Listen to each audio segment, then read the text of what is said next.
First and last name. Dan Kleckner. Yeah. So what do we know at this point? Basically, all we know right now is at about 4:40 this afternoon, we were called to the field here across the street. Had an adult male that was in an earth mover. Obviously, they're working on the field over here for some future building.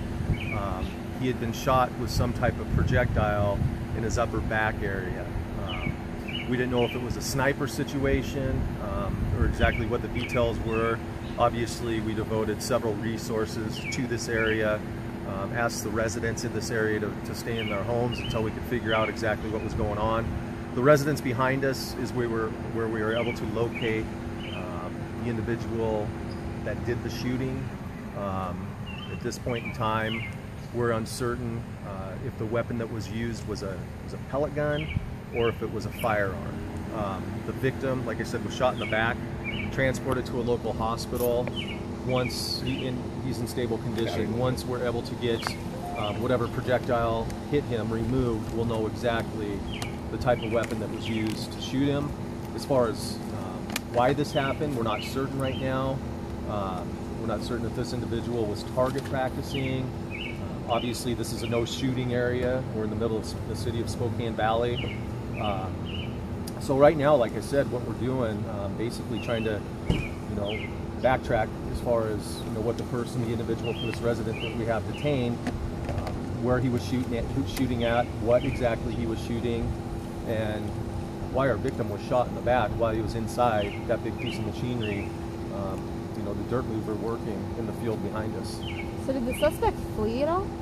No, the suspect didn't flee. Obviously, we saturated this neighborhood with multiple units. Like I said, we didn't know if this was a situation where we had a sniper that was out or what the circumstances were. So we just basically flooded the area, located 2 individuals at this residence. One of our deputies actually was able to see inside a shop, see a gun safe, and see a firearm leaning up against the safe, which obviously led us to focus our attention to that residence. So it's this blue residence behind us? Yes. That's the suspect's home? Yes, I believe that was it. Was he arrested here? Yeah. No one's been arrested yet. Right now we're still trying to figure out exactly what happened, if it was accidental, if it was intentional. Depending on those circumstances, depending on what our detectives determine through their investigation, will dictate the charges, if any, that will be brought against the suspect that we have detained right now. So he is detained even though he's not been arrested? So there's a big difference. Detained means you can't leave. Arrested means you have handcuffs on. So has anyone been able to talk to him, I guess, to figure out what he was doing? I don't know. Okay. Where is he being detained? Probably inside the house. Okay. Some of our guys. So the gun you located, can you tell us what kind of gun that is? We don't know. Don't know if it's a pellet gun. Don't know if it's a rifle.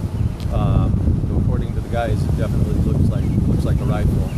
But like I said, once we get the projectile removed from the victim at the hospital, then we'll know for certain exactly what was used, what type of weapon was used to shoot. So did the bullet go through glass? I don't know. I asked that too. I don't know if there was glass on it.